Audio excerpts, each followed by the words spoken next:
Hello everyone, it's Julian again from Comworks News, and today I'm at the Meta House in Phnom Penh.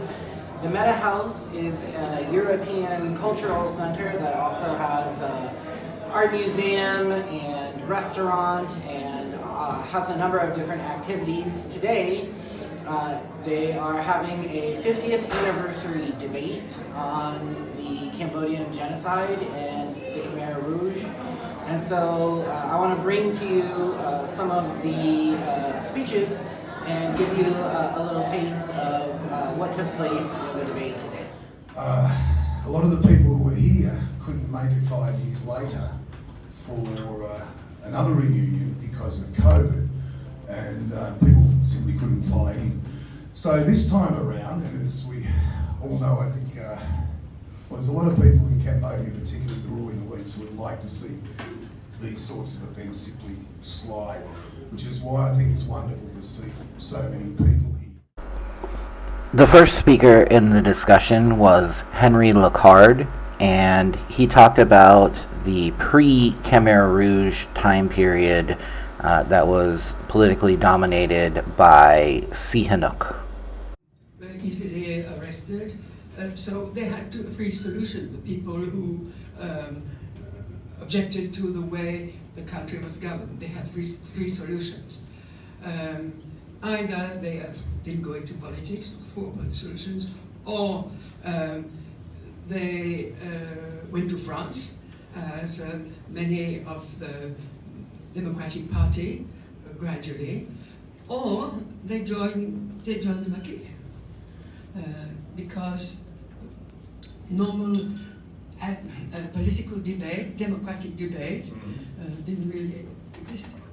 Right, and I think once Sihanouk was ousted, he urged Cambodians to join the Khmer Rouge, and the numbers went from, these are other people's numbers, I'm just looking at Steve for help, but I think one number was they went from 5,000 to 30,000, and that was a difference that enabled them to, there was an established force that enabled them to take Phnom Penh and the rest.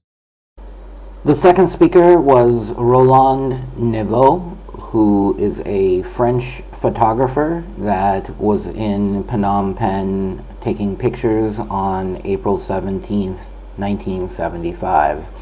And he spoke about photographing Phnom Penh on that day. As a young reporter, you choose your stories. I mean, if you have freelance, you choose your stories. I did stay on the story because that was a big part of my intention. You do something which is rather important. Didn't get rich because at the time we were not paying the picture very much.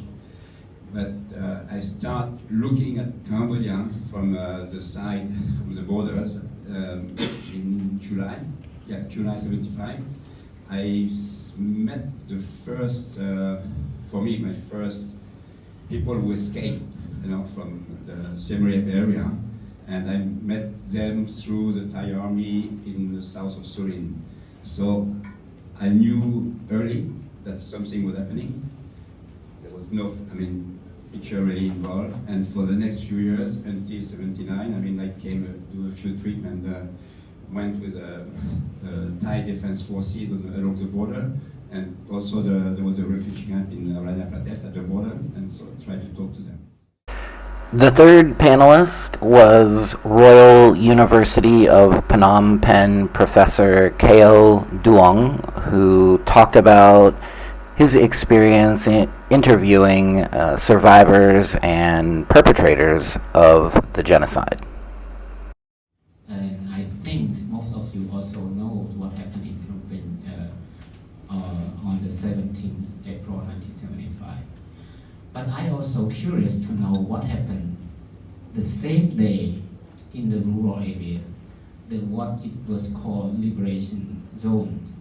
Yeah, that's why I also interview people around different places in the country, and I can see some of the common things that they was very proud.